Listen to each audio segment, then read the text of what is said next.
আমি যদি নবীর সময় আসতাম, আমি তো নবীর সাথে সাহাবী হয়ে আমি হয়তো নবীর সাথে হজ করতে আসতাম।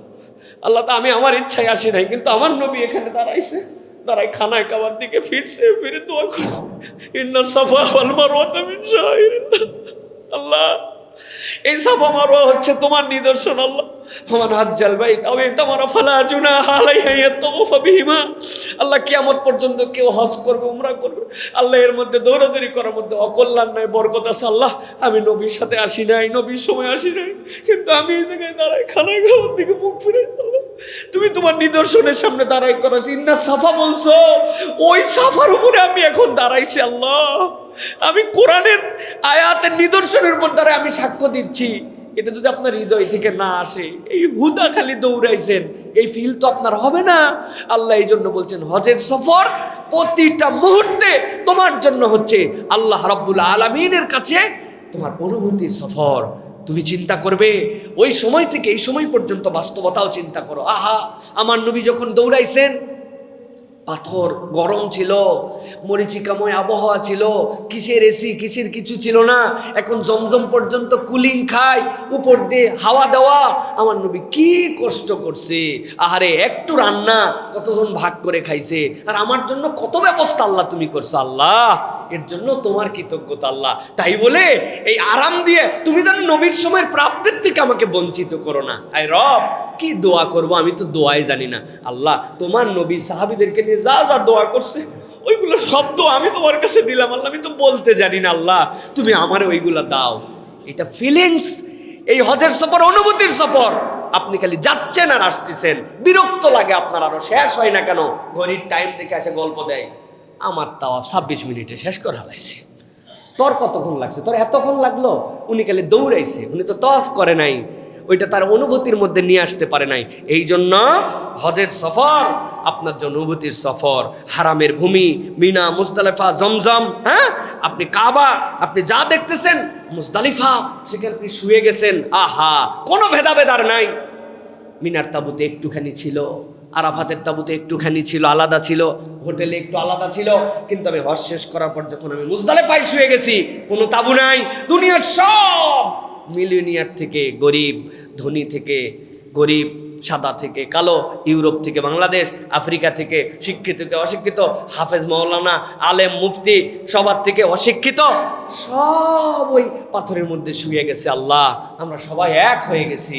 আল্লাহ, এই তাসবিয়ার জন্যই তো দুনিয়াতে তোমার আমাকে সৃষ্টি করেছো। আল্লাহ, অতএব আমাকে ইচ্ছায় অনিচ্ছায় যেহেতু এই জায়গায় শোয়াই ফেলছো আল্লাহ, তাহলে আমার জীবনটা তোমার কাছে যেভাবে উপস্থাপিত হলে, তোমার কাছে যেভাবে গেলে এরকম একদম কমল হয়ে তোমার কাছে উপস্থাপিত হতে পারি, সেই জিন্দেগিটা আমাকে দান করো। আল্লাহ রাব্বুল আলামিন বলছেন, ইন্না আউওয়ালা বাইতি উদিআ লিন-নাস, দুনিয়ার মানুষ তোমাদের জ্ঞান সীমিত, কিন্তু আমি রব্বুল আলামিন জানি। জেনে আল্লাহ রাব্বুল আলামিন বলছেন, দুনিয়ার বুকে প্রথম মানুষের জন্য যদি কোনো ইবাদত গৃহ নির্মাণ হয়, ওটা বাইতুল মুকাদ্দাস নয়। আল্লাহ বলছেন, আমি রব্বুল আমিন তোমাদের জন্য জানাচ্ছি, লাল্লাযী বিবাক্কাতা মুবারাকা। আল্লাহ বলছেন, ওটা পবিত্র বাক্কা তথা মক্কার ভূমিতে আল্লাহ রব্বুল আলামিন প্রথম কোন গৃহকে দুনিয়ায় নির্মাণ করেছেন। ইহুদিদের জবাব আল্লাহ রব্বুল আমিন দিয়েছেন।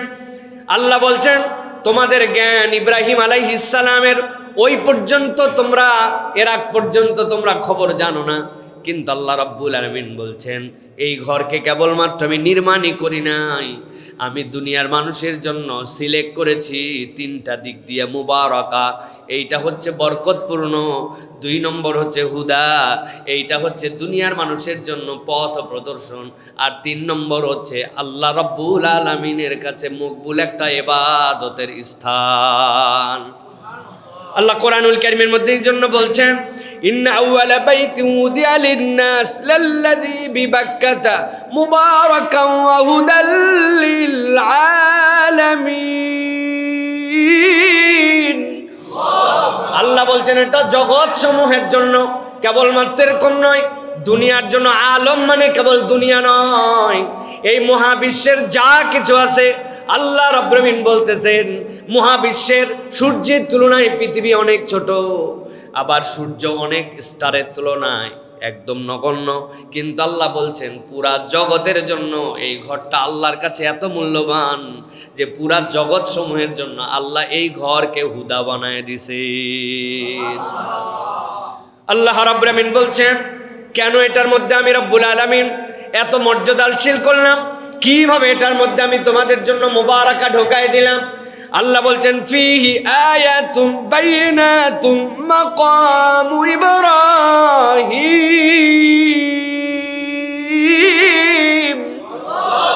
আল্লাহ বলছেন দুনিয়ার মানুষ জেনে রাখো এর মধ্যে আল্লাহর নিদর্শন আছে। এর মধ্যে আল্লাহ রাব্বুল আমিন মাকামে ইব্রাহিমকে রেখেছেন। ইব্রাহিম আলাইহিস সালামের ঘর ছিল ওই জমজম কূপের থেকে একটুখানি পাশে।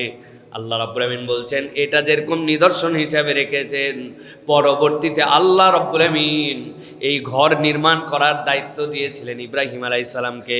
ইব্রাহিম আলাইহিস সালাম ছিলেন প্রধান সৈনিক, আর তার সাথে সহযোগিতা করেছেন তার সন্তান ইসমাঈল আলাইহিস সালাম। আল্লাহ রাব্বুল আমিন তার পদচিহ্নটা পর্যন্ত এত পছন্দ করেছেন, উপর দিকে উঠবে এত উপরে, কে তাকে হেল্প করবে, কে তারে মাচা বানায় দিবে। আল্লাহ বলছেন মাচা বানানোর দরকার নাই, এমন পাথর আপনাকে দিলাম ইব্রাহিম আপনাকে বলতেও হবে না, আপনার যে পর্যন্ত যে আপনার কাজ করার সুবিধা হবে আল্লাহ পাথরকে অটোমেটিক ওই পর্যন্ত জাগায় দিবে। ছোট্ট ছোট্ট দুইটা পায়ের চিহ্ন দিয়া আল্লাহ রাব্বুল আমিন সেটা পর্যন্ত সংরক্ষণ করেছেন। কোরআন নিয়ে অনেকে অনেক কথা বলে, কিন্তু একটা ইমানদার যখন হজের সফরে যায় তার সবচেয়ে বড় বড় ফিলিংস হয় কোরআন যে সত্য এটা বিশ্বাস করি জন্য আমি মুমিন, কিন্তু মানসিকভাবে শান্তি পায়।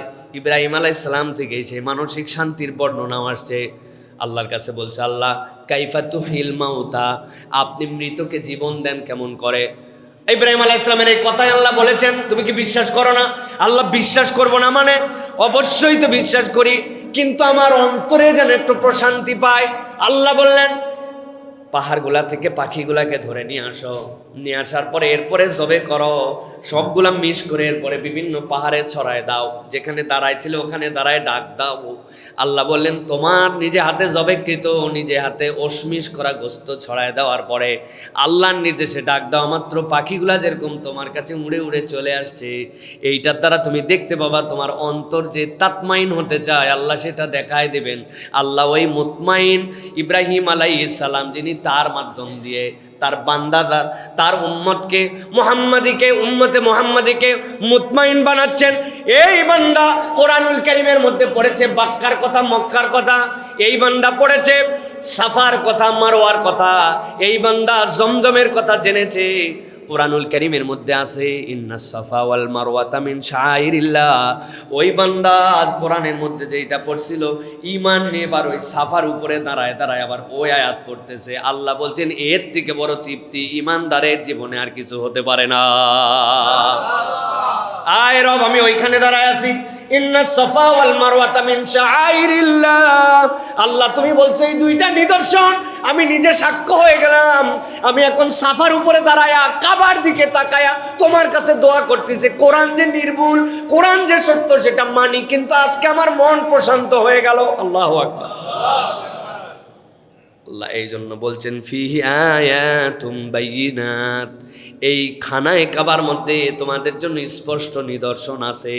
মাকামে ইব্রাহিম আল্লাহ বলছেন ওমান দাখালাহু কানা আমিনা, আমি আল্লাহ ঘোষণা দিয়ে দিলাম এই চৌহদ্দির মধ্যে যে ঢুকবে সে আল্লাহর কাছে নিরাপত্তা পেয়ে গেল। অপরাধ বাহিরে প্রমাণ হবে, বিচার বাহিরে হবে, কিন্তু ভিতরে কারো সাজা দেওয়ার ক্ষমতা নাই। তোমার প্রয়োজনহীন যদি একটা গাছের পাতাও ছেড়ো এটাও তোমার জন্য অপরাধ। তোমার এই গাছের পাতারও নিরাপত্তার মধ্যে আল্লাহ দিয়েছেন, তুমি একটাও এরকম কিছু করতে পারবা না। মক্কাতে যাবেন, খানায় কাবায় ঢুকবেন, দেখবেন ফ্যানগুলা ঘরে আস্তে আস্তে, যদিও এসি চলে, ছোট্ট ছোট্ট ঘর বাউই বলি যে আমরা চড়ুই পাখি, পাখিগুলা কবুতরগুলা উপরে উপরে বাসা বানাইছে। 5,500 লোক প্রত্যেক দিন খানায় কাবা পরিষ্কার করে, ক্ষমতা নাই পাখির বাড়ি ভাঙ্গে দেওয়ারে বিদায় করে দিবে। ওই পাখিটা পর্যন্ত খানায় কাবার ভিতরে নিরাপদ। সুবহানাল্লাহ। বিড়ালগুলা ভিতরে ঢুকছে, মনে করছে খুব ডিস্টার্ব করে বোধহয়, উপায় নাই তারে ওখান থেকে বের করে দেওয়ার জন্য 1000 বার পরিষ্কার করে 1000 বার মুছে কিন্তু মেরে ফেলবে, ক্ষমতা নাই। আল্লাহ বলছেন ওমান দাখালাহু কানা আমিনা, আমি আল্লাহ কিয়ামত পর্যন্ত মানুষের জন্য এমন নিদর্শন বানালাম, এর ভিতরে যে ঢুকবে সে নিরাপদ। সুবহানাল্লাহ।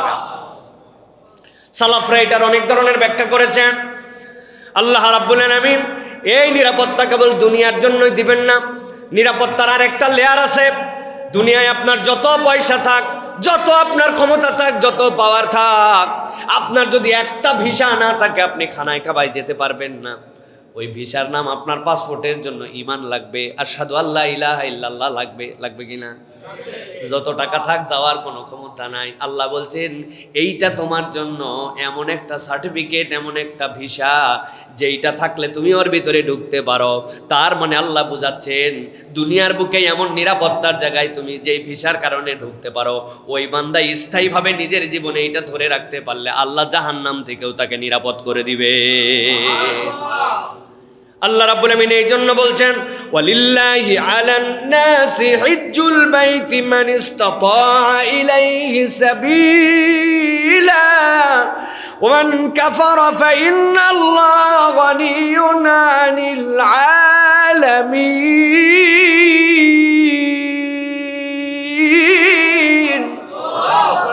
আল্লাহ বলছেন ক্ষমতা যদি তোমার থাকে, যাওয়ার মতো কেবল সামর্থ্য যদি তোমার হয়ে যায়, হেলা করো না, দেরি করো না, অপেক্ষা করো না। আল্লাহ বলছেন আল্লাহর ঘরের মধ্যে হজ করার জন্য চলে দাও। যাওয়ার সামর্থ্য যদি থাকে, আসারটা আল্লাহ বলেন নাই, যাওয়ার ক্যাপাসিটি দেখলে চলে যাও। আল্লাহ বলছেন এটা আল্লাহর পক্ষ থেকে তোমাদের জন্য বড় বেশি অফার। মনে করো না হজ করে তুমি আল্লাহর বিরাট কিছু করে ফেলতেছ। এই বোধ যদি তোমার থাকে, তুমি বোকার স্বর্গের মধ্যে বাস করতেছ। আল্লাহ নিজের পরিচয় দিচ্ছেন ওয়ামান কাফারা ফা ইন্নাল্লাহা গানিয়্যুন আনিল আলামিন। আর তোমার রব এমন গনি, কেউ যদি যেতে না চায় না যাক, আল্লাহ দুনিয়ার দিকে মুখাপেক্ষী নয়। তার মানে হজ করো তোমার স্বার্থেই, তোমার উন্নতির জন্য, তোমার কল্যাণের জন্য।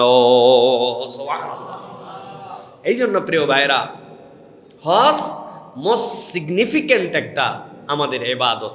সবচেয়ে আল্লাহ রাব্বুল আমিনের পক্ষ থেকে বান্দাদের জন্য বেস্ট উইশ। আল্লাহ রাব্বুল আমিনের পক্ষ থেকে ইমানদারদের জন্য সবচেয়ে ভ্যালুয়েবল গিফট হচ্ছে কোন ইমানদার হজ করেছে। আসলে মুমিনের জীবনে তার যে মনোবিকাশ, তার যে মেন্টাল হেলথ, তার যে মনের বড়ত্ব, হজ না করলে এইটা বান্দার জীবনে, ইমানদারের জীবনে বড়ত্ব আসে না। কেননা আল্লাহ রাব্বুল আমিন এখানে সামগ্রিকভাবে এমন একটা সম্মেলন ঘটান, সে বহু রূপ, বহু কালচার, বহু অ্যাটিটিউড, বহু বর্ণ, বহু গোত্র, বহু এলাকা, বহুবিধ আচরণের মানুষ সে সেখানে দেখতে পায়। তখন সে বুঝতে পারে আমি তো কুয়ার ব্যাং না, আমি তো মহাসাগরের প্রতিনিধিত্ব করতেছি। এই বোটটা খানায় কাবায় না গেলে হয় না। সুবহানাল্লাহ। অনেক হাজী সাহেবরা যখন তাওয়াফ করতে যান, যাওয়ার পরে আল্লাহ এত লোক, এত ভিড়। আমার আব্বা আমাকে বলতেন খবরদার বাবা, এই কথা বলা যাবে না। তুমি প্রধানমন্ত্রীর সমাবেশে লোক হলে খুশি হয়ে যাও, তোমার বাৎসরিক মাহফিলে লোক হলে তুমি খুশি হয়ে যাও, হ্যাঁ, তোমার নেতার সমাবেশে লোক দেখলে তুমি বলো ওরে বাবারে বাবা, আমার সমাবেশে, আমার দলের সমাবেশে, আমার পার্টির, আমার মাহফিলে এত লোক, এখানে তুমি খুশি হও। আর এখানে আল্লাহর দলের লোক দেখে তোমার ভয় করে কেন? তুমি বরং বলো সুবহানাল্লাহ, আল্লাহর দলে এত লোক, আমিও শামিল হয়ে গেলাম, দেখবা তোমার সব কাজ সহজ হয়ে যাবে। সুবহানাল্লাহ। অতএব প্রিয় ভাইয়েরা, এই বোধ, এই ভালোবাসা, এই ফিলিংস হজে না গেলে জাগ্রত হয় না। আমরা আসলে হজের মাধ্যমে কি অর্জন করি? আমি কি নোট হিসাবে বলবো, 6টা জিনিস আমরা হজের মাধ্যমে অর্জন করি। হজের মাধ্যমে ব্যক্তির মানসিকতার প্রশস্ততা লাভ হয়, যেটা অন্য কোনো মাধ্যমে এই প্রশস্ততা আসে না। 2 নম্বর, বৃহৎ মানব গোষ্ঠীর সকল জাতি, ধর্ম, বর্ণের মানুষজনের সাথে এক জায়গাতে মিলন হয়, যেটা হজ ছাড়া আর কোনো সমাবেশে হয় না। 3 নম্বরে, বর্ণগত, ভাষাগত, দেশগত, জাতিগত হিংসা, বিদ্বেষ, রেষারেষি মানুষ ভুলে যায়। ভুলে যে আমি যে ইমানদার, আমার ইমানের ভ্রাতৃত্ব যে কত গুরুত্বপূর্ণ, এটা হজের সমাবেশ ছাড়া মানুষ অনুভব করতে পারে না। 4 নম্বরে, মুসলিম জাতির মাঝে পরস্পর আমরা যে বিভিন্ন অঞ্চলগত পার্থক্যের কারণে আমরা যে আসলে দূরে নয়, বরং আমরা সকলে এক, এই ফিলিংসটা হজের সফরে হয়। এরপরে যেটি হয় সেটা হচ্ছে জাতিগত হিংসা আমাদের মধ্যে, জাতীয়তাবাদ আমাদের মধ্যে, এইগুলো আমাদেরকে বিভিন্ন গোষ্ঠী প্রীতিতে নিয়ে আসছে। এখান থেকে বান্দা বেরোতে পারে। সর্বশেষ আমার রব যে কত মহান, এই রবের মহানত্ব নিজের চোখ দিয়ে এই জায়গাতে দেখা যায়। সুবহানাল্লাহ। অতএব প্রিয় ভাইয়েরা, এটা হচ্ছে আমাদের জন্য হজের অন্যতম আল্লাহ রাব্বুল আমিনের পক্ষ থেকে দেওয়া নিদর্শনের একটা। এবার আমরা যে প্রসঙ্গে কথা বলতে চাই সেটা হচ্ছে কেন হজে যাচ্ছি। একজনকে যদি বলা হয় কেন হজে যাচ্ছেন, সে নানান উত্তর দিতে পারে। আমি সওয়াব কামাইয়ের জন্য যাচ্ছি, আল্লাহ টাকা পয়সা দিছে, শেষ বয়সে হজ ফরজ হয়েছে তাই হজে যাচ্ছি। আসলে আপনি হজে কেন যাচ্ছেন এই নিয়তটা জানা এবং শেখা আমাদের জন্য অনেক গুরুত্বপূর্ণ। কেননা বান্দার জীবনে নিয়তের দাম সবচেয়ে বেশি। এটা যদি আমাদের ক্লিয়ার না হয় তাহলে হজ হয়ে যায়, কিন্তু আমরা দেখি এই মানুষের মধ্যে অনেক ধরনের আচরণ তারপরেও পরিবর্তন হয় না।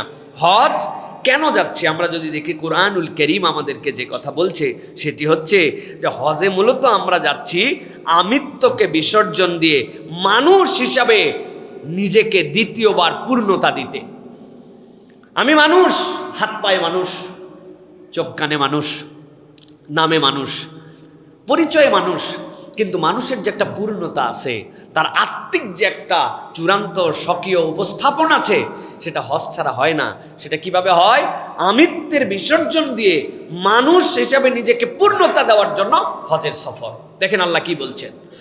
আল্লাহ রাব্বুল আমিন বলছেন, আল হাজ্জু আশহুরুম মা'লুমাত, হজের মাসগুলো সুবিদিত। ফামান ফারাদা ফীহিন্নাল হাজ্জ ফালা রাফাসা ওয়ালা ফুসুকা ওয়ালা জিদালা ফিল হজ ওয়ামা তাফআলু মিন খায়রিন ইয়ালামুহুল্লাহ। আল্লাহ বলছেন, ও দুনিয়ার মানুষ, হজের মাসগুলো সুবিদিত, ভালো করে খেয়াল করেন। কেন হজে যাচ্ছে এটা আমি বুঝি না। আল্লাহ রাব্বুল আমিন বলছেন হজের মাসগুলা নির্ধারিত। হজের মাস মূলত 3টা, হজের 3 তারিখ আলাদা। হজ 9 জিলহজে হয়, সেটা ইয়াউমুল আরাফাতে। কিন্তু হজের মাসের মধ্যে আল্লাহ বলছেন তুমি যে একটা মানুষ হিসেবে নিজেকে পূর্ণতা দিতে যাচ্ছ, তার জন্য তোমাকে বুঝতে হবে।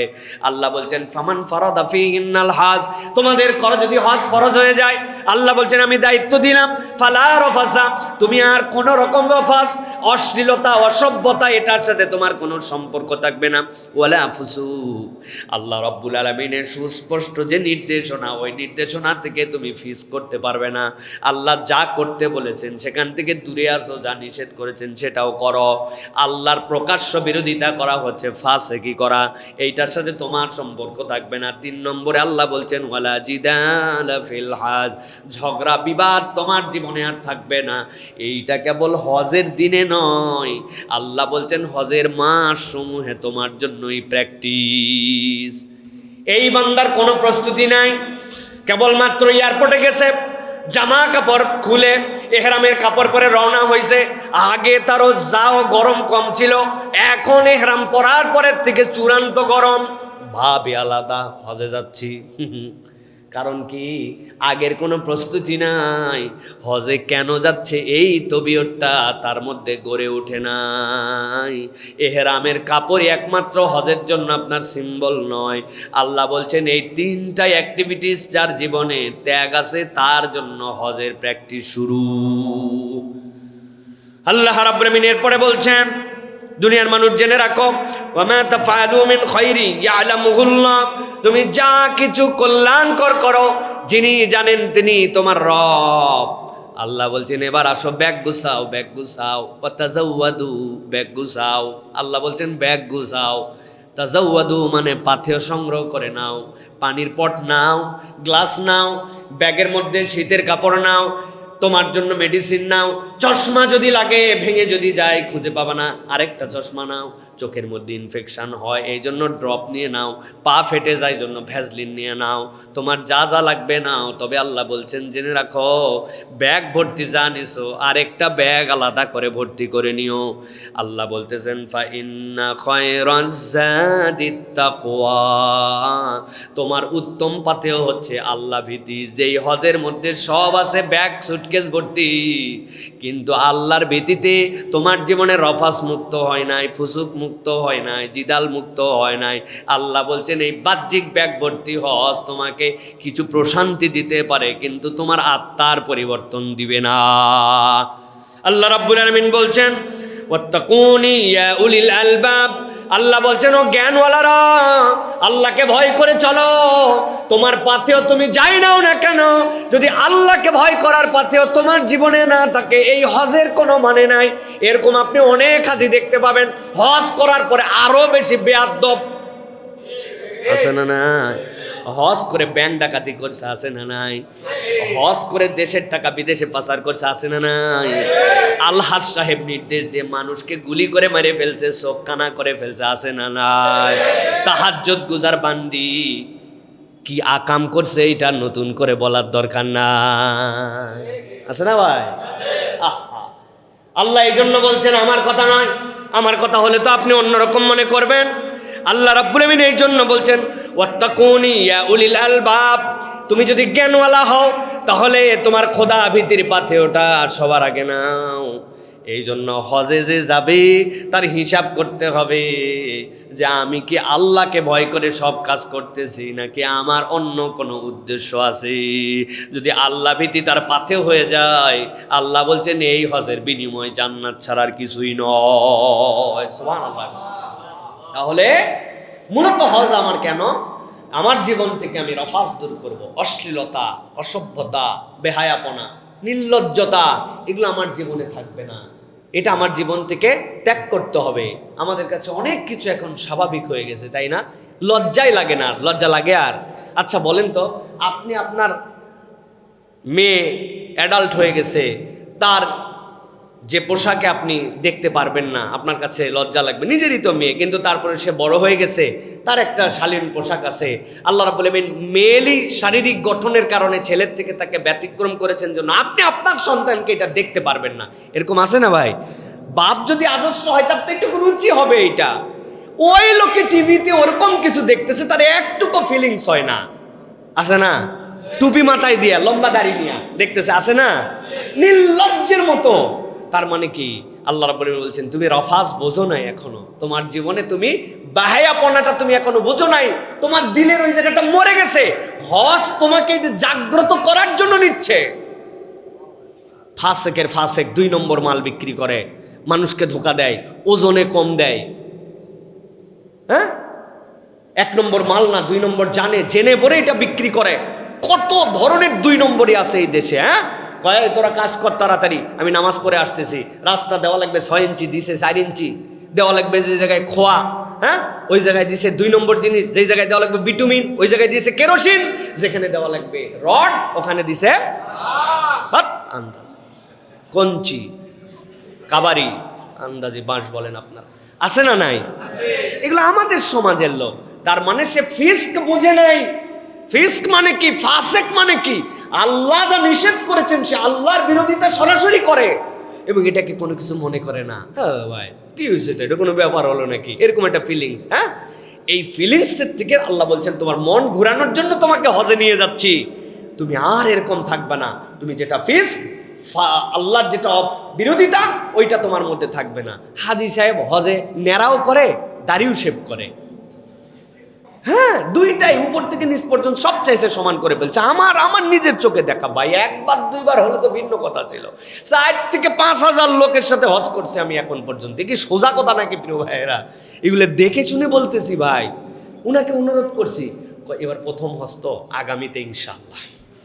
আরে প্রথম হজে আপনি কি বুঝাচ্ছেন? কই এই অভ্যাস করতেছি ইনশাআল্লাহ, হজের কয়দিন তো ছিল দাড়ি, এখন আবার ইনশাআল্লাহ সামনে রাখবো। বুঝানোই যায় না প্রিয় ভাইয়েরা, আছে না? কেন? উনি হজের নিয়তের সময় বোঝে নাই যে আল্লাহ রাব্বুল আমিন আগেই তাকে বলেছেন ফালা রফাসা ওয়ালা ফুসুকা। বাবা তুমি হজে আসতেছো, এই কাজ করা যাবে না, এটা করলে হজ থাকে না, এটা ঠিক করে তুমি আসো। তোমার ওয়াইফ পর্দা করে না। হ্যাঁ, তুমি কেমন হাজী সাহেব? হাজী সাহেব পরিচয় করা দিচ্ছে, হুজুর আমার মেয়ের জন্য দোয়া করবেন। তাকায় এত মাথাই খারাপ, নিচের দিকে ছাড়া তাকানো যায় না যে এই হাজী সাহেবের এই গেট আপ আর ওনার মেয়ের এই গেট আপ, কি সাংঘাতিক গেট আপ তার। একটা মুসলিম নারী এরকম পোশাক পরতে পারে না। উনি দোয়া চাচ্ছে হুজুরের কাছে ওনার মেয়ের জন্য। এরকম প্রচুর দেখা যায়, এয়ারপোর্টে দেখা যায়। প্রিয় ভাইয়েরা, আল্লাহ তাদেরকে হেদায়েত দেন। কিন্তু কেন হচ্ছে না? উনি বুঝেন নাই যে হজ তাকে ফিস্ক মুক্ত করার জন্য নিচ্ছে। উনি মনে করছে হজে যাচ্ছি আমি, মোটামুটি আল্লাহ টাকা পয়সা দিছে, করে আসি একবার, সবাই যায়, আমিও গেলাম একবার, হ্যাঁ, না গেলে কেমন দেখা যায়, এই জন্য যাচ্ছে উনি। উনি বুঝে নাই ওয়ালা জিদালা ফিল হজ, হজের পরে আপনার জীবনে কোনো সাংঘর্ষিকতা, বিবাদ, এগুলো তো সবসময় নিষিদ্ধ, কিন্তু হজের পরে আপনি পিউরিফাইড মানুষ, এইটা তার মন মানসিকতার নেই। এই জন্য হজের মধ্যে যেও ঝগড়া করে। হজের মধ্যে যে ঝগড়া হয়, এটা নর্মাল জায়গায় এত ঝগড়া হয় না, সেটা সামনে বলবো ইনশাল্লাহ। তাহলে প্রিয় ভাইয়েরা, হজে যাচ্ছি মূলত আমরা পিওর মানুষ হতে, তিনটা স্বভাব পরিবর্তন করার জন্য। কয়টা? রফাস, ফিস্ক, জিদাল, এই তিনটা থেকে মুক্ত হওয়ার জন্য, আল্লাহর কাছে নিবেদন দেওয়ার জন্য আমি হজে যাচ্ছি। এটা হচ্ছে হজে যাওয়ার উদ্দেশ্য। এবার চলেন, হজের সফরে আমরা তালবিয়া পড়ি। হজের তালবিয়া আসলে কি? তালবিয়াতে আমরা কি বলি? প্রত্যেক রাষ্ট্রের একটা ন্যাশনাল অ্যানথেম আছে, জাতীয় সঙ্গীত আছে। প্রত্যেক দল পর্যন্ত এখন তাদের দলের ব্র্যান্ডিং করার সময় তাদের একটা সঙ্গীত উপস্থাপন করে। মাদ্রাসাগুলো পর্যন্ত তাদের একটা গজল রাখে, যে এই মাদ্রাসার নাম দিয়ে তাদের এটা, তাদের গজল এটা আছে না নাই? আল্লাহ রাব্বুল আমিন বলছেন তোমার হজ, এই হজেরও একটা সঙ্গীত আছে, হজেরও একটা আল্লাহর কাছে স্লোগান আছে। ওই স্লোগানটার নাম হচ্ছে তালবিয়া। ওই স্লোগানের নাম কি? তালবিয়া। বান্দা যদি বুঝে ফেলতো যে সে তার তালবিয়াতে কি বলে, তাহলে হজ বোঝা তার কাছে পান্তা ভাত হয়ে যেত। কিন্তু বান্দা এই তালবিয়াটাও তোতা পাখির মতো বলে, নিজেও বলে না। উনার মুআল্লিম বলে লাব্বাইক আল্লাহুম্মা লাব্বাইক, উনি পিছে পিছে বলে, উনি নিজেও জানেন এটা বলে না। উনার যখন বলার প্রয়োজন পড়ে তখন মুআল্লিমকে বলে হুজুর একটু পড়েন না তালবিয়া, আমি পড়ি। মানে আপনি হাজিরা দিচ্ছেন আরেকজনের মাধ্যম দিয়া, আপনার রোল 42, আপনি দোস্তকে বলে গেছেন আমি গেলাম, তুই কিন্তু হাজিরার সময় লাব্বাইক দিস। আমাদের টেন্ডেন্সিটা এই টাইপের হয়ে গেছে প্রিয়। অথচ তালবিয়া আমাদেরকে কি শিখায় দেখেন, আল্লাহ রাব্বুল কি বলছেন। আপনি যখন বলেন লাব্বাইক আল্লাহুম্মা লাব্বাইক, লাব্বাইক লা শারীকা লাক লাব্বাইক, ইন্নাল হামদা ওয়ান নি'মাতা লাকা ওয়াল মুলক লা শারীকা লাক। বান্দা যখন তালবিয়ার মধ্যে প্রবেশ করে, আল্লাহ রাব্বুল আমিনের কাছে এর থেকে বড় নিবেদন বান্দার জীবনে আর কিছু নাই। সে আল্লাহর কাছে বলতে চাল্লাম লাব্বাইক আল্লাহুম্মা লাব্বাইক, এই রব আমি আপনার কাছে হাজির। আই রব্বুল আমিন কেবল হাজির নয়, লাব্বাইক লা শারীকা লাক লাব্বাইক, আমার মন ভরে নাই আল্লাহ, আপনাকে আরেকবার আমি বললাম এমন রবের কাছে আমি হাজির যার কোনো শরীক নাই। রব্বুল আমিন শরীক তো নাই, মোটা দাগে বলে ফেলছি, কিন্তু শরীক যে নাই তার তিনটা জিনিস আপনাকে আলাদা করে বলে দেই। ইন্নাল হামদা, আয় রব্বুল আমিন দুনিয়াতে অনেকের প্রশংসা করেছি, নানান কারণে তেলবাজি করেছি, নানান কারণে তাদেরকে কৃতজ্ঞতা আদায় করেছি, করতেও হয়। কিন্তু আল্লাহ আজকে আপনার কাছে জানাচ্ছি যত কৃতজ্ঞতা, ওই কৃতজ্ঞতার গোড়াটা আপনার কাছ থেকে, আপনার উপরে কৃতজ্ঞতা পাওয়ার কোনো হকদার নাই। ইন্নাল হামদা ওয়ান নি'মাতা, রব্বুল আমিন অনেক নিয়ামতের কৃতজ্ঞতা অনেকের কাছে আদায় করেছি, কিন্তু আমার জীবনের সব নিয়ামতগুলাই আপনার পক্ষ থেকে আসছে। আজকে এইগুলার মধ্যে আর কাউকে ভাগ দিব না আল্লাহ, আপনি হচ্ছেন সকল নিয়ামতের উৎস। লাকা ওয়াল মুলক, এই রব্বুল আমিন ক্ষমতা, পাওয়ার, দুনিয়ার বুকে দাপট, অনেকের অনেক কিছুতে আমি প্রভাবিত হয়েছিলাম, মনে করেছিলাম এর পিছে ছুটলে, তার পেছনে গেলে আমি কিছু ক্ষমতা পাবো, আমার পজিশন বাড়বে।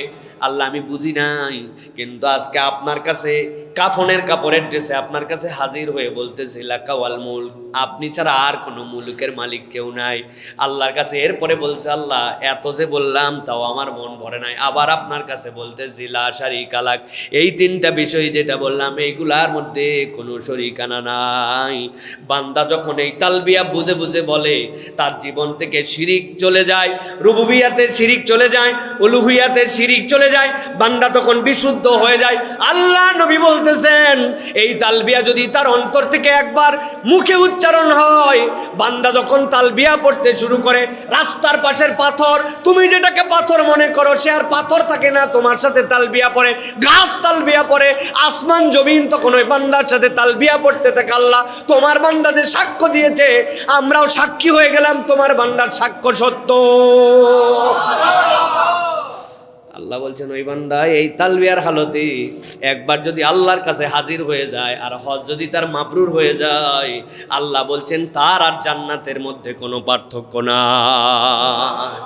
সুতরাং এই তালবিয়া আমাদের জন্য বিশাল বড় শিক্ষার বার্তা নিয়ে আসছে। আপনি বলছেন ইন্নাল হামদা, কিন্তু আপনি তেলবাজি করান অমুক তমুকের। ওয়ান নিয়ামাতা বলছেন, কিন্তু আল্লাহর নিয়ামতের প্রতি আপনার পূর্ণ আস্থা নাই। লাকাওয়াল মুলক বলে আবার বলেন জনগণ ক্ষমতার উৎস। আপনি বলেন ভাই ওয়ান অফ দ্য পার্ট এইটা, কিন্তু আপনার এক্সট্রিম বিশ্বাস থাকতে হবে রব্বুল আলামিনই আপনাকে দিতে পারেন, আল্লাহ ছাড়া কেউ দিতে পারে না, ঠিক কিনা?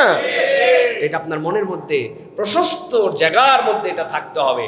আল্লাহ বলছেন তালবিয়া এই জন্য এত দামি, আল্লাহ রাব্বুল আলামিন ওই বান্দাকে নিয়ামত দেন।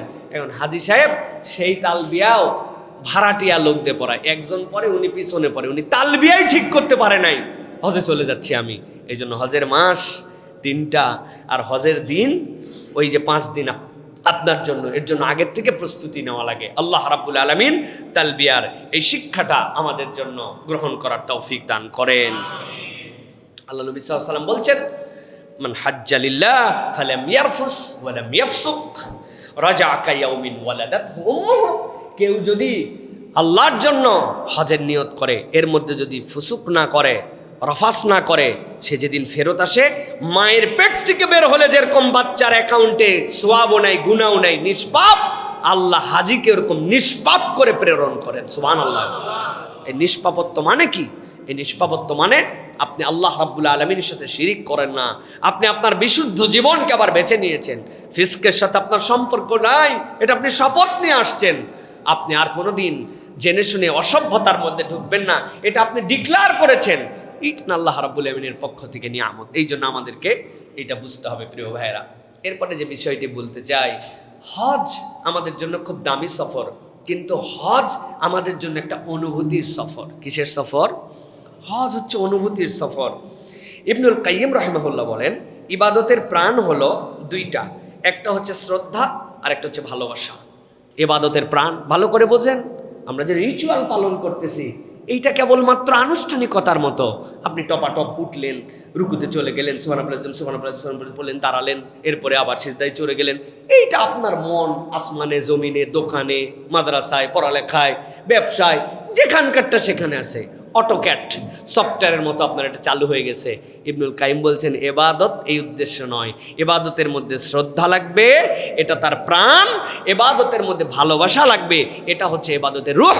এই 2টা না থাকলে এবাদত হয় না। হজের সফর এই জন্য বলা হয় অনুভূতির সফর। কিভাবে অনুভূতির সফর? আল্লাহ রাব্বুল কোরআনুল কারীমের মধ্যে বলেছেন যালিকা ওয়া মান ইউআযযিম শাআইরাল্লাহ ফাইন্নাহা মিন তাকওয়াল কুলুব। কেউ যদি আল্লাহর কোনো নিদর্শনকে সম্মান করে, এটা তার অন্তরে আল্লাহ ভীরুতার একটা প্রকাশ। ওই বান্দা যখন খানায় কাবার সামনে গেছে, সে ব্যাকুল হয়ে গেছে, সুবহানাল্লাহ, এটাই তো সেই ঘর, বাইতুল মামুরের প্রতিচ্ছবি যার উপরে আসছে, এটাই তো সেই ঘর, সকল পয়গম্বর যেখানে আসছেন, এটাই তো সেই ঘর, যেই ঘর আল্লাহ বলেছেন প্রথম নির্মাণ করা দুনিয়ার বুকের ঘর। আল্লাহ আমি তো সেই গোলাম, যেই গোলামকে এই চক্ষুর কোনো যোগ্যতা নাই, আমলের কোনো যোগ্যতা নাই, তুমি প্রথম ঘর আমাকে দেখায় দিলে। এটা কি আপনার কোনো ভাই ফিলিংস ছাড়া, অনুভূতি ছাড়া আপনাকে কেউ ভিন্নভাবে এই ফিলিংস জাগ্রত করাতে পারবে? আপনি যখন দেখতেছেন এই তো সেই জমজম, হযরতে হাজেরা দৌড়াচ্ছেন সাফা থেকে মারওয়া মরিচিকা, বুঝতেছেন চকচক করে সন্তান দাপাচ্ছে পানির জন্য, মারওয়ায় গেছেন, যাওয়ার পরে আবার উনি জানেন একটু আগেই তো এই রাস্তায় আসছি, আবার ঘুরে আসছেন সাফায়, দেখছেন না পানি নাই, আবার গেছেন। আর যখন মধ্যের জায়গাটুকু, যেই জায়গা থেকে খানায় কাবাটা স্পষ্ট দেখা যায়, ওই জায়গাটুকু যখন পার হচ্ছে, হাজী তখন বলে আমার মা এখানে দৌড়াইছে তার সন্তানের পানির জন্য। আমি আল্লাহর কাছে বলি রব্বিগফির ওয়ারহাম ওয়া আনতা আ'আজ্জুল আকরাম, আমিও দৌড়াই আল্লাহ, আল্লাহ আমার তো এখন ওখানে পানির জন্য যাচ্ছি না, কিন্তু রব্বিগফির ওয়ারহাম, আল্লাহ তুমি আমারে ক্ষমা করে দাও, তুমি আমার প্রতি রহম করো, ওয়া আনতা আ'আজ্জুল আকরাম, আপনার থেকে সম্মানিত মর্যাদাবান আর কেউ নাই, আল্লাহ আমি তো এই জন্য দৌড়াই। মা দৌড়াইয়া 7 বারে যখন আসছেন, আসার পরে এবার আর মারওয়ায় যায় না, সাফা থেকেই তাকায় দেখে সন্তান যেখানে ছিল ওই জায়গায় দেখে এখন চকচক করে, দৌড়ায় আসছেন, এসে দেখে যেই জায়গায় ইসমাইল পা দিয়ে থাবা দিচ্ছিল, আল্লাহ ওই জায়গার থেকে গলগলায় পানি বের করে দিছে। পানি যখন বের হইছে, উনি ওনার মশগুলা ভরাইছে, কাপড় চোপড় ভিজাইছে, জান ভরে বাচ্চারে খাওয়াইছে, গোসল করাইছে, নিজে খাইছে। পানিটাও থামে না, পানি তো বের হয় আর বের হয়। হযরত রাসূলুল্লাহ সাল্লাল্লাহু আলাইহি ওয়াসাল্লাম বলছেন, তোমাদের মা তখন কি করলো জানো? তোমাদের মা তখন বলল, জম জম, থাম থাম, ওরে পানি তুই যদি চলে যাস এরপরে আমার বাচ্চার জন্য কি হবে? আস্তে চারিদিক দিয়ে বালু টেনে টেনে তিনি তো চারিদিক দিয়ে বেড়া দিয়ে দিল। বলছেন তিনি যদি এই বেড়াটা না দিত তাহলে এইটা হয়ে যেত কিয়ামত পর্যন্ত প্রসবনী নহর। আর ওই বেড়া দেওয়ার জন্য হয়েছে কূপ, ফুরাবে না কোনোটাই, কিন্তু বেড়া দেওয়ার জন্য কূপ হয়েছে। আল্লাহ ওই রহমতের নিদর্শন, রব আমার মতো গোলাম রে ওই জায়গায় আনছো। কই হাজেরা আলাইহিস সালাম দৌড়াইছিলেন, আমারে দৌড়াইছো আল্লাহ। তুমি আমারে মাফ না করে আমার জীবনে রহমত না নিলে আমি এর রহমত কোথায় পাবো আল্লাহ? তুমি আমার ওই জায়গায় হাজির করছো। এটা ফিলিংসের সফর। খালি আপনি দৌড়াইলেন, জিজ্ঞাসা করছে কি করো, কই সাফা মারোয়ার মধ্যে দৌড়াদৌড়ি মারতেছি। কি দৌড়াদৌড়ি মারা? এটা আপনার ফিলিংস মারা। এইটা আপনি ওই পাহাড়ের উপর দাঁড়াইছেন যেখানে দাঁড়ায়া নবীজি আপনাকে দোয়া করতে শেখা গেছেন। আহা আমার নবী নাই, তার সাহাবীরা নাই। আল্লাহ আমি তো আমার ইচ্ছা এই সময় আসি নাই, আমি যদি নবীর সময় আসতাম আমি তো নবীর সাথে সাহাবী হয়ে আমি হয়তো নবীর সাথে হজ করতে আসতাম। আল্লাহ তো আমি আমার ইচ্ছায় আসি নাই, কিন্তু আমার নবী এখানে দাঁড়াইছে, দাঁড়াই খানায় কাবার দিকে ফিরছে, ফিরে দোয়া করছে, ইন্না সাফা ওয়াল মারওয়াতা মিন শাআইরিল্লাহ। আল্লাহ এই সাফা মারওয়া হচ্ছে তোমার নিদর্শন। আল্লাহ ফামান হাজ্জাল বাইত আও ইতামারা ফালা জুনাহা আলাইহি ইয়াতাওয়াফা বিহিমা। আল্লাহ কিয়ামত পর্যন্ত কেউ হজ করবে, উমরা করবে, আল্লাহ এর মধ্যে দৌড়াদৌড়ি করার মধ্যে অকল্যাণ নাই, বরকত আছে। আল্লাহ আমি নবীর সাথে আসি নাই, নবীর সময় আসি নাই, কিন্তু আমি এই জায়গায় দাঁড়াই খানায় খাওয়ার দিকে মুখ ফিরে। আল্লাহ তুমি তোমার নিদর্শনের সামনে দাঁড়াই করাছি, ইন্না সাফা বলছো, ওই সাফার উপরে আমি এখন দাঁড়াইছি। আল্লাহ আমি কোরআনের আয়াতের নিদর্শনের উপর দাঁড়ায় আমি সাক্ষ্য দিচ্ছি। এটা যদি আপনার হৃদয় থেকে না আসে, এই হুদা খালি দৌড়াইছেন, এই ফিল তো আপনার হবে না। আল্লাহ এই জন্য বলছেন হজের সফর প্রতিটা মুহূর্তে তোমার জন্য হচ্ছে আল্লাহ রাব্বুল আলামিনের কাছে তোমার অনুভূতির সফর। তুমি চিন্তা করবে ওই সময় থেকে এই সময় পর্যন্ত বাস্তবতাও চিন্তা করো। আহা আমার নবী যখন দৌড়াইছেন, পাথর গরম ছিল, মরিচিকাময় আবহাওয়া ছিল, কিসের এসি কিসের কিছু ছিল না। এখন জমজম পর্যন্ত কুলিং খায়, উপর দিয়ে হাওয়া দেওয়া। আমার নবী কি কষ্ট করছে, আহারে একটু রান্না কতজন ভাগ করে খাইছে, আর আমার জন্য কত ব্যবস্থা আল্লাহ তুমি করছো। আল্লাহ এর জন্য তোমার কৃতজ্ঞতা আল্লাহ। তাই বলে এই আরাম দিয়ে তুমি যেন নবীর সময়ের প্রাপ্তির থেকে আমাকে বঞ্চিত করো না। আয় রব কি দোয়া করব, আমি তো দোয়াই জানি না। আল্লাহ তোমার নবী সাহাবীদেরকে নিয়ে যা যা দোয়া করছে ওইগুলো সব তো আমি তোমার কাছে দিলাম। আল্লাহ আমি তো বলতে জানি না, আল্লাহ তুমি আমারে ওইগুলো দাও। এটা ফিলিংস, এই হজের সফর অনুভূতির সফর। আপনি খালি যাচ্ছেন আর আসতেছেন, বিরক্ত লাগে আপনার, আরো শেষ হয় না কেন? ঘড়ির টাইম দেখে এসে গল্প দেয়, আমার তাওয়াফ 26 মিনিটে শেষ করে হালাইছে। তোর কতক্ষণ লাগছে? তোর এতক্ষণ লাগলো? উনি খালি দৌড়াইছে, উনি তো তওয়াফ করে নাই, ওইটা তার অনুভূতির মধ্যে নিয়ে আসতে পারে নাই। এই জন্য হজের সফর আপনার যে অনুভূতির সফর, হারামের ভূমি মিনা, মুজদালিফা, জমজম, হ্যাঁ আপনি কাবা, আপনি যা দেখতেছেন মুজদালিফা, সেখানে আপনি শুয়ে গেছেন, আহা কোনো ভেদাভেদ আর নাই। মিনার তাবুতে একটুখানি ছিল, আরাফাতের তাবুতে একটুখানি ছিল, আলাদা ছিল, হোটেলে একটু আলাদা ছিল, কিন্তু আমি হজ শেষ করার পর যখন আমি মুজদালিফায় শুয়ে গেছি, কোনো তাবু নাই।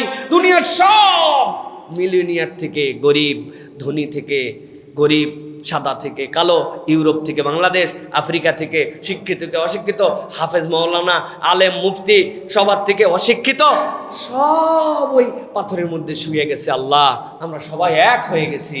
আল্লাহ এই তাসবিহের জন্যই তো দুনিয়াতে তোমায় আমাকে সৃষ্টি করেছো। আল্লাহ অতএব আমাকে ইচ্ছায় অনিচ্ছায় যেহেতু এই জায়গায় শোয়াই ফেলছো আল্লাহ, তাহলে আমার জীবনটা তোমার কাছে যেভাবে উপস্থাপিত হলে, তোমার কাছে যেভাবে গেলে এরকম একদম কমল হয়ে তোমার কাছে উপস্থাপিত হতে পারি, সেই জিন্দেগিটা আমাকে দান করো। এটা যদি আপনার না থাকে তাহলে মনে হবে আয় রে কখন ফজর হবে, আর কখন এই বালুর মধ্যে থেকে উঠে আবার হোটেলে যাই একটু গোসল টোসল করে ফিরে এসো। আর পারি না ভাই, ভাল লাগে না ভাই, শেষটা কয় মুজদালিফার সময় শেষ হয় না, পুরাটা রাত বসে বসে পার করে দিলাম। আপনি বসে বসে পার করলেন না অনুভূতিতে পার করলেন? এটা আপনার ফিলিংসের জায়গায়। এই জন্য হজ অনুভূতির সফর। আপনার যদি অনুভূতি জাগ্রত না হয় আপনি হজে মজা পাবেন না। আল্লাহ আমাদেরকে এই অনুভবগুলো জাগ্রত করে একটা হজ করার তৌফিক দান করেন। প্রিয় ভাইরা, এবার যে প্রসঙ্গে বলতে চাই সেটা হচ্ছে যে আমরা যারা হজে যাই, যারা হজের সফরে থাকেন, আমরা অনেককেই দেখি হজের সফরে হাজি সাহেবরা অনেক রেগে যায়। আমি অনেক সময় বলি হজের সফর রাগের সফর। কিভাবে? ওরে বাবারে বাবা, হাজি সাহেব বাসে ওঠার থেকে মেজাজ খারাপ, টাকা সমান দিলাম, আমার সিট পিছনে হলো কেন? হ্যাঁ, বোতলের লিড খুলতে পারতেছে না, এত টাইট হয় নাকি? খোলার পরে গলা বরাবর পানি ছিল, একটু ধরতে লাগে, চাপ লাগে, হেরামের কাপড় পড়ছে, আরও চেতে গেছে। কি রে, এই লোকেই যে খেপা ধরছে, হজ ক্যাম্পে যায় আরও খেপা, প্লেনে উঠে আরও খেপা, প্লেনের বাথরুম থেকে বের হয় আরও খেপা। হ্যাঁ, বাথরুমের ভিতরে বদনা নাই, আহাম্মুক কোথাকার। হ্যাঁ, উনি খেপার কারণেও খেপে, না কারণেও খেপে, খালি রাগ আর রাগ, রাগ বোম হয়ে আছে। মোয়াল্লেমের উপরে খেপা, সবার উপরে খেপা। দোষ অনেকের আছে, মোয়াল্লেম, কোম্পানি ওয়াদা করছে, ওয়াদা খেলাপ করছে, অনেক কিছু, কিন্তু এই হাজি কখনো বিবেচনা করে না যে হাতি এত রাগে কেন। আমি আমার ক্ষুদ্র অভিজ্ঞতা আপনাদের কাছে বলতে চাই, হাজি রাগার কারণ আছে। আমি নিজেও দেখছি, আমার নিজেরও রাগ হয়ে যায় অনেক সময়। ব্যাপারটা কি? ব্যাপারটা খুব সহজ ভাই। সহজ হচ্ছে, হজের সফরে হাজিকে শয়তান অনেকভাবে গায়েল করার জন্য চেষ্টা করে। 50 বছর গুনাহ খাতা করছে, 60 বছরের অপরাধ, আল্লাহ বলছে আসবে, আসার পরে ফালাম ইয়ারফুস ওয়ালাম ইয়াফসুক কারাজা ইয়াউমিন ওয়ালাদাতহু উম্মুহু, তার মায়ের পেটের থেকে বের হওয়ার মতো ভূমিষ্ঠ হয়ে যাবে। এই শয়তান 60 বছরের প্রজেক্টরে জাহান্নাম পর্যন্ত আনছে। শয়তানের মাথা ঠিক আছে? আর মাথা ঠিক নাই তো এখন, যে এতদিনের প্রজেক্ট আমার লস হয়ে যাচ্ছে। এক লোক বাজারে গেছে, আমি অনেক সময় উদাহরণের জন্য বলি, ওই লোকে যাওয়ার পর পকেটে একজন দেখছে, সব দেখা যায়, পকেটে 50 টাকা, বোঝা যাচ্ছে 50 টাকার পার্টি, আরেকজন বান্ডিল আছে। তো চোর চিন্তা করবে ধরা খাইলে মার খাইলে দুটাইতেই মার হবে, তো চালাক চোর যদি হয় তাহলে ছোটোখাটো প্রজেক্টে নাই, উনি বড় প্রজেক্ট, ঠিক কি না? এখন বড় প্রজেক্টে চুরি করার সময় প্রয়োজনে পেটের মধ্যে ড্যাগার মারে দিবে, প্রয়োজনে বন্দুক মেরে দিবে, যেমনি চুরি করা লাগবে আমার প্রস্তুতি আমার আছে। এই শয়তান চিন্তা করছে, এরে নামাজ রোজা হেন তেন কত কিছুতে গাফেল বানালাম, এখন এই বান্দা আল্লাহর কাছে আরাফাতে যাবে, এই ফিলিংসের সফর করবে, আল্লাহ তারে মাফ করে দিব। ঠিক আছে মাথায়। শয়তান তখন ওরে যদি প্ররোচনা দেয়, এই মক্কায় আসছিস, নামাজ বাদ দে, এত নামাজের কি দরকার আছে, 1 ওয়াক্ত নামাজ পড়লে 1 লক্ষ রাকাতের সওয়াব, তুই বাদ দে। ওই লোক আরো আগে উঠবে, যে রে বাবা ফজরে মনে উঠতে পারবো না, আজকে ঘুমাবোই না বাবা, ফজর পরে ঘুমাবো, আরো অ্যাক্টিভ। বাথরুমের মধ্যে ঢুকছে, ঢুকে দেখে একজন কোমরের বেল্ট খুলে ঝুলায় গোসল করছে, এই চেনটানি দেখে ডলারও আছে, রিয়ালও আছে। চিন্তা করছে আল্লাহ দেয়, আলহামদুলিল্লাহ আমি হজের সফরে আসছি জন্য আল্লাহ ব্যবস্থা করছে টাকা, তাই ভাববে। ও আরো হাতে করে নিয়ে এসে চিন্তা, এই কোন আহাম্মুক লোক এটা রেখে গেছেন এই জায়গায় টাকা পয়সা, এরকম করে রাখে নাকি? ও আরো বুঝাই দেওয়ার আগ পর্যন্ত তার মনে শান্তি নাই, কথা ঠিক কিনা? আবার বলবে গুনে দেখেন, গুনে দেখেন ভাই, না না না না, গুনে দেখা সুন্নত, আপনি গুনে দেখেন, বলবে কিনা? হ্যাঁ, তার মানে হ্যাঁ টাকা দিয়ে ধোকা দিতে পারে না, তারে নামাজ দিয়ে ধোকা দিতে পারে না, মিথ্যা দিয়ে ধোকা দিতে পারে না। শয়তান তখন কোন খেলা খেলে? রাগায় দাও, ওরে খালি রাগায়। রাগের অনেক কারণ আছে, জলীয় বাষ্প, আমাদের এখানে তুলনায় ওখানে অন্যরকম এনভায়রনমেন্ট, আমার এখান থেকে ওইখানকার পরিবেশ, এক একজনের খাদ্যাভ্যাস এক এক রকম, নানান কারণ দেখায়া শয়তান এখন এরে উস্কায় রাখছে, কালি রাখবে আর গালাগালি করবে, এরে গালাবে, তোরে গালাবে, এরে কথা বলবে, তারে কথা বলবে। হজ যাওয়ার পরেই মক্কা শরীফে ঢুকে জিজ্ঞাসা করবে, আপনার হজ কেমন হলো? ভালো। ভালো হজ মানে কেমনে? কাছে বাড়ি, ভালো খাবার। আপনার হজ করে? আরে হজ আহা, অনেক দূরে বাড়ি, খাবার ভালো না। ও বাবা, ভালো হজ আর খারাপ হজের সংজ্ঞা এইটা? এটা কে নির্ধারণ করছে? শয়তান নির্ধারণ করছে। কারণ এই লোক অন্য সময় গুনাহ অন্যটা করেই না, এই গুনাহগুলো তখন করতে শুরু করেছে। অতএব শয়তানের ফাঁদ চিনে চিনে আপনাকে যেতে হবে। হজের সফর যেন রাগের সফর না হয়। এটার দ্বারা আবার যারা ট্রাভেল চালারা আছেন, আপনারা উল্টা পাল্টা প্রতিশ্রুতি দিয়া, মিথ্যা কথা বলে তারে নিয়া আপনি আবার ওয়াজ করবেন, রাগ করতে হয় না। আপনাদের জন্য কিন্তু আরো সাংঘাতিক ব্যাপার আছে। আপনি আল্লাহর মেহমানের সাথে 2 নম্বরই করতেছেন, আপনি আল্লাহর কাছে চিটিংবাজ হিসাবে উঠে যাবেন। অর্থাৎ চেক অ্যান্ড ব্যালেন্স করে চলতে হবে প্রিয় ভাইরা। তারপরেও আমার হজ, আমি যেহেতু গেছি, আমাকে সর্বোচ্চ সংযম প্রদর্শনের জন্য চেষ্টা করতে হবে। আল্লাহ বলছেন, মান হাজ্জালিল্লাহ ফালাম ইয়ারফুস ওয়ালাম ইয়াফসুক রাজা কায়াউমিন ওয়ালাদাত উম্মুহু। আমি নিষ্পাপ হওয়ার জন্য গেছি, অতএব আমাকে আমার সংযমের সর্বোচ্চ মাত্রায় সব সময় সতর্ক থাকতে হবে। খালি ডানে বামে দিয়া আপনার খালি উত্তেজিত করার জন্য চেষ্টা করবে, উত্তেজিত হওয়া যাবে না। নিজের হজ এদিকে সংরক্ষণ করার জন্য চেষ্টা করতে হবে প্রিয় ভাইয়েরা। এবার যে বিষয় আপনাদের কাছে বলে শেষ করতে চাই সেটি হচ্ছে, প্রিয় ভাইরা, হজ যে আমরা করলাম, হজ আমাদেরকে একটা গিফট করে। আপনার কাছে আসছে মানুষজন, ভাই হজতে আসছেন, কি আছে? আপনি নিয়ে আইছেন তসবি, আপনি নিয়ে আসছেন খেজুর, জমজমের পানি। মানে কত দূর একজন হাজি 5 লিটারের বেশি জমজমের পানি আনতে পারে না। খেজুর কত দূর আনছে? যতই আনুক 23 কেজির উপর 1 লাগেজ হয় না। ধরলাম একটা 23 কেজি খেজুর আনছে, কথার কথা, কেউ আনে না, তাও আনলোই।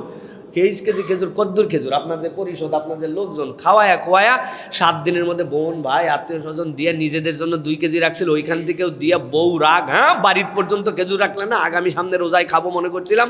যাই হোক, সব শেষ।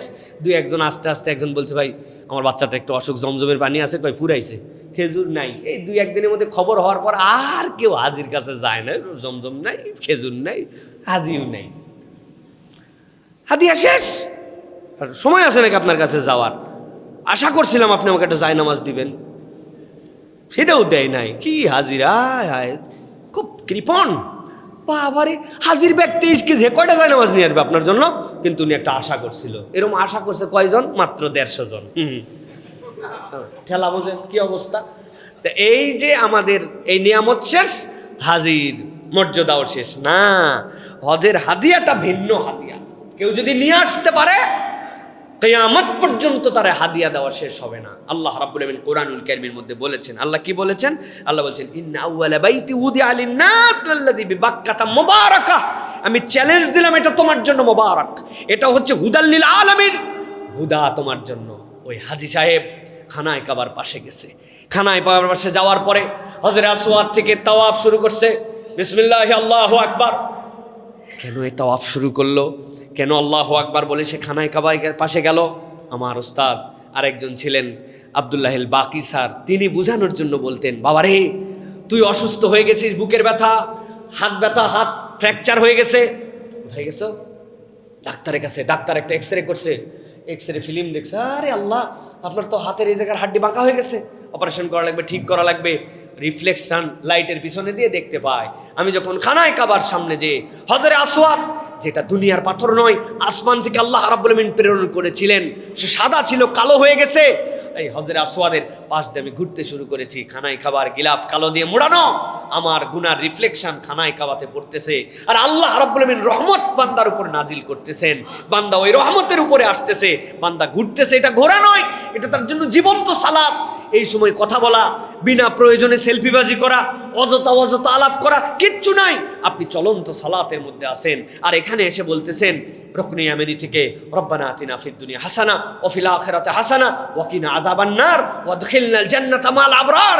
ইয়া আজিজু ইয়া গফফার, ইয়া করিমু ইয়া সাত্তার, ইয়া রহিমু ইয়া জব্বার, ইয়া খালিকু ইয়া বার। বলতে বলতে আবার হজরে আসওয়াদ এসে আল্লাহু আকবার, আল্লাহ আমি ছোট, তুমি বড় আল্লাহ। বান্দা এরকম করে যখন ঘোরে আর ঘোরে, এটা কেবল ঘোরা নয়, সে রহমতের পাশে ঘোরা, তার দাওয়াতকে সে বুঝে নেওয়া। হাজি এসে বসে থাকবে না, সে আল্লাহর বরত্বের কথা বলে বেড়াবে, সে তাওহীদের প্রচারক হবে, সে দ্বীনের পক্ষে থাকবে। ইসলাম যেন দুনিয়াব্যাপী বিস্তৃত হয়, আল্লাহর হুকুম যেন দুনিয়ায় বাস্তবতা হয়। মুনাফিকের জিন্দেগি বাদ দিয়ে আল্লাহর দিকে যাবে। এই হাদিয়া তার কিয়ামত পর্যন্ত হায়াত পালেও ফুরাবে না, ঠিক কিনা? আর উনি তবিল নিয়ে আসছে 5 কেজি জমজম, আর নিয়ে আসছে, এটা ফুরাইছে। হাজিক গেছিল আন্দাজ, ওর কাছে খেজুর নেই, কিছু নেই, উদাবি জানেই নাকি, ওর কাছে যায় দরকার নেই।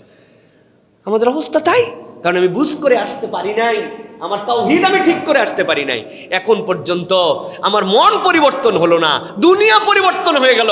এখন পর্যন্ত আমি সেই এনতেনের সাপোর্ট করি, উমুক তুমুককে পছন্দ করি, তার মার উমুক তুমুকের আদর্শ আমার কাছে বাস্তবতা মনে হয়। আমার মন এখন পর্যন্ত স্বচ্ছ হয় নাই।